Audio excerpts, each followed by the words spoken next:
লাকসামে নির্বাচনী জনসভায় বক্তব্য রাখছেন এই মুহূর্তে জামায়াতে ইসলামীর আমির ডক্টর শফিকুর রহমান। সরাসরি চলে যাচ্ছি সেখানে।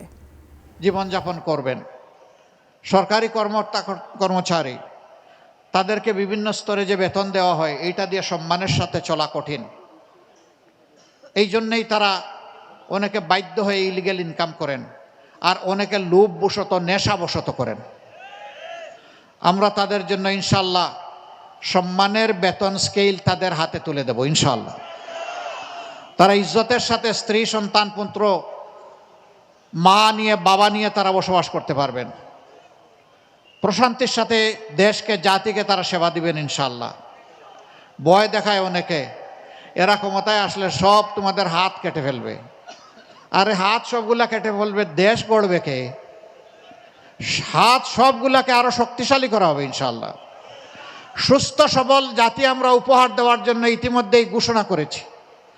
শিশু তার মায়ের পেটে থাকা অবস্থায়, গর্ভবতী মা পরবর্তীতে তার সন্তান 5 বছর পর্যন্ত তাদের চিকিৎসা বিনামূল্যে নিশ্চিত করা হবে ইনশাআল্লাহ। সচ্ছল কোনো পরিবার যদি না নিতে চায় তাদেরকে আমরা ধন্যবাদ দেব, নিজ খরচে যদি তারা চলতে চায়, কিন্তু এটি তাদের অধিকার। আবার দেশকে জাতিকে দিতে দিতে বয়সের শেষ প্রান্তে গিয়ে অনেকে দুঃখে দুঃখে মরে একটুখানি সুচিকিৎসার অভাবে।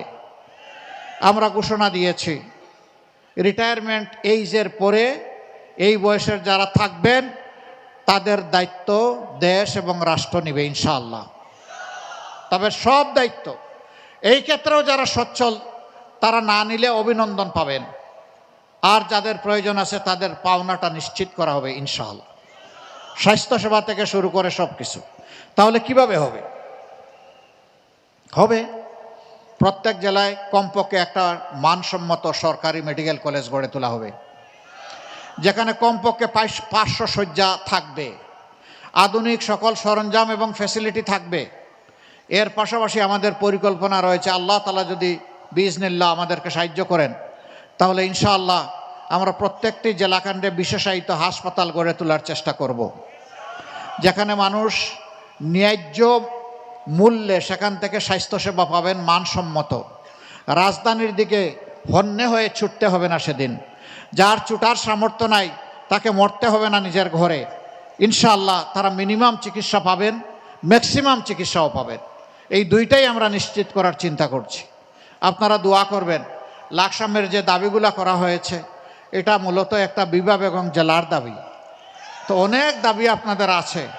আমরা আপনাদেরকে কথা দিচ্ছি, আমরা যখন লেখাপড়া করতাম মেডিকেল কলেজে তখন এই লাকসামের আমার 2 জন বন্ধু ছিল, জানি না এখন কোথায় আছে। এক হাকিম সাহেবের এক ছেলে ছিল, আমার অত্যন্ত প্রিয় বন্ধু, আমার রুমমেট ডাক্তার রুহুল আমিন।